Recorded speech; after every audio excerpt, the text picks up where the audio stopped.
Hello everyone, I am Seerat from RS coaching centre. आज हम class 9 history का chapter 1 read करेंगे and its name is the French revolution.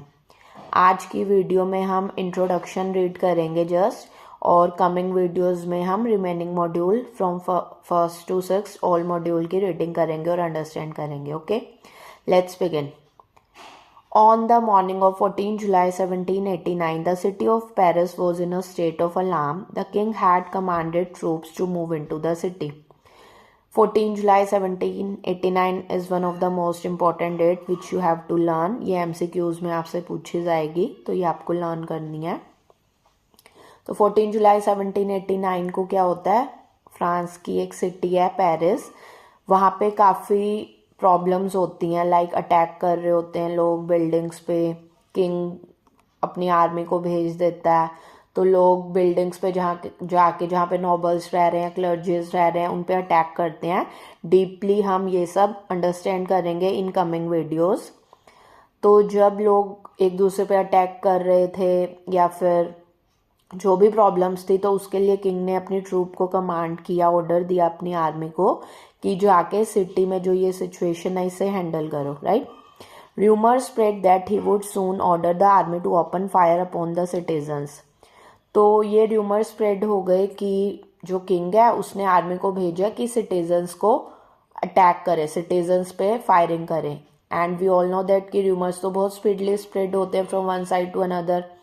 तो ऐसा ही हुआ, रूमर स्प्रेड हो गए।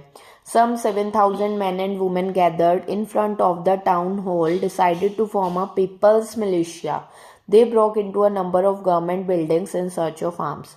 फिर क्या हुआ, अबाउट 7,000 मैन एंड वुमेन इकट्ठे होते हैं टाउन हॉल में, और वो डिसाइड करते हैं कि हम एक पीपल्स मिलिशिया बनाएंगे, यानी एक ग्रुप बनाएंगे, जिसको चैप्टर के बीच में बताया है, नेशनल असेंबली का नेम दिया है। तो उन लोगों ने गवर्नमेंट बिल्डिंग्स पे अटैक करना स्टार्ट कर दिया, why in search of arms, की हमें कुछ आर्म्स वेपन्स मिल जाए, राइट।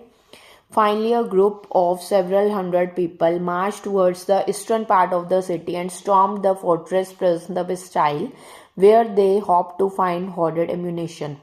अब फाइनली क्या हुआ, कुछ 100-200 लोग सिटी के ईस्टर्न पार्ट वाली साइड जाते हैं, और वहाँ पे एक फोर्ट्रेस प्रिजन थी, एक जेल थी, जिसका क्या नेम था, द बेस्टाइल। ये भी MCQs में आपसे पूछा जाएगा, द फोर्ट्रेस प्रिजन का नेम बताओ। तो मैं आपको साथ साथ MCQ 1 मार्क 2 मार्क या जो भी इंपॉर्टेंट क्वेश्चंस होंगे वो बताती रहूंगी, तो आप उन सबको साथ साथ मार्क कर लेना, so that you can score better in your exams, right. तो लोगों ने उस बेस्टाइल पे जाके अटैक किया, और क्यों कर रहे हैं वो attack, in the hope of finding hoarded ammunition, कि हमें कुछ वेपन्स मिल जाए, कुछ गोला बारूद मिल जाए। In the armed fight that followed, the commander of the Bastille was killed and the prisoners released, though there were only 7 of them. तो अब इस फाइट में क्या होता है, वो जो 100-200 लोग गए थे, उन्होंने जो बेस्टाइल का कमांडर था उसे मार दिया, और जितने भी प्रिजनर्स थे, जो कि सिर्फ 7 ही थे, उन्हें रिलीज करवा दिया। Yet the Bastille was hated by all because it stood for the despotic power of the king. अब जो ये बेस्टाइल थी, ये जो एक सिंबल था प्रिजन का, इसको सब बहुत हेट करते थे, why, because it stood for the despotic power of the king, क्योंकि ये किंग की डिस्पोटिक पावर को शो करता था। अब ये डिस्पोटिक पावर क्या होता है, लाइक सारी की सारी पावर किसी एक पर्सन के हैंड में होना। तो वहाँ पे मोनार्की थी, पेरिस में, फ्रांस में मोनार्की थी, तो सारी पावर किंग के हैंड में थी, वो जो भी चाहता था वो करता था, which was wrong. The fortress was demolished and its stone fragments were sold in the market to all those who wished to keep a sovereign of its destruction. अब फोर्ट्रेस को तो डिमोलिश कर दिया, तोड़ फोड़ दिया उन लोगों ने, और जो उसके स्टोन फ्रेगमेंट्स बचे ना, उसे मार्केट में सेल करना स्टार्ट कर दिया उन लोगों को जो उसे एज अ मेमोरी रखना चाहते थे।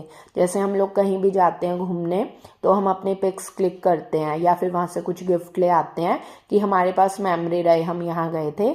इन द सेम वे वो जो फोर्ट्रेस को डिमोलिश किया ना, तो उसके बाद लोगों ने उसके स्टोन फ्रेगमेंट्स को एज अ मेमोरी रखा, राइट। नेक्स्ट पैराग्राफ क्या बता रहा है, the days that followed so more writing both in Paris and the country side, most people were protesting against the high price of bread. अब जो भी 1789 के बाद जो भी कमिंग डेज आए, या कमिंग ईयर्स आप बोल लो, पेरिस में और कंट्री साइड में काफ़ी रॉयट्स हुए, दंगे फसाद हुए, लड़ाई झगड़े हुए, लोगों ने अटैक किया। अब क्यों कर रहे हैं ये? मोस्टली पीपल इसलिए प्रोटेस्ट कर रहे थे क्योंकि वहाँ पे जो ब्रेड के प्राइजेस थे काफ़ी हाई हो गए थे, या आप बोल सकते हो कि वहाँ पे असेंशियल कमोडिटीज़ के प्राइजेस काफ़ी हाई हो गए थे, वहाँ सब्सिस्टेंस क्राइसिस आ गया था। ये क्या है सब्सिस्टेंस क्राइसिस, ये हम चैप्टर के इन बिटवीन रीड करेंगे deeply. Much later, when historians look back upon this time, they saw it the beginning of chain of events that ultimately led to the execution of the king in France. Though most people at the time did not anticipate this outcome. How and why did this happen? अब कुछ time बाद जब historians ने इस time को further study किया, मतलब knowledge gain की कि ये सब कुछ क्यों हुआ था, तो उन्हें समझ आया कि ये जो टाइम पीरियड था 1789 का, ये जो भी लड़ाई हुई, प्रोटेस्ट हुआ, सब्सिस्टेंस क्राइसिस आया, तो ये कुछ इवेंट्स थे, एक एक करके इवेंट्स की चेन बनती गई और फिर उसी की वजह से फ्रेंच रेवोल्यूशन हुआ। अब उस टाइम पे जो लोग प्रोटेस्ट कर रहे थे या अटैक कर रहे थे, या जो उस टाइम पीजेंट्स ने सरवाइव किया, अब उन्हें नहीं पता था कि उसका ये आउटकम आ जाएगा, कि रिवॉल्यूशन ही हो जाएगा। So how and why did this happen, तो ये सब कैसे हुआ, क्यों हुआ, वो हम कमिंग वीडियोस में पढ़ेंगे। नेक्स्ट वीडियो मैं जल्दी ही अपलोड करूँगी। अगर आपको ये वीडियो अच्छा लगा so please like, share and subscribe my channel. Thank you very much. ये वाले वीडियो में हमने सिर्फ फ्लैशबैक समझा कि वर्ल्ड हिस्ट्री का जो फ्रेंच रेवोल्यूशन वाला पार्ट है उसका क्या फ्लैशबैक रहा। डीपली हम सारा कुछ कमिंग वीडियोस में रीड करेंगे। Okay, thank you.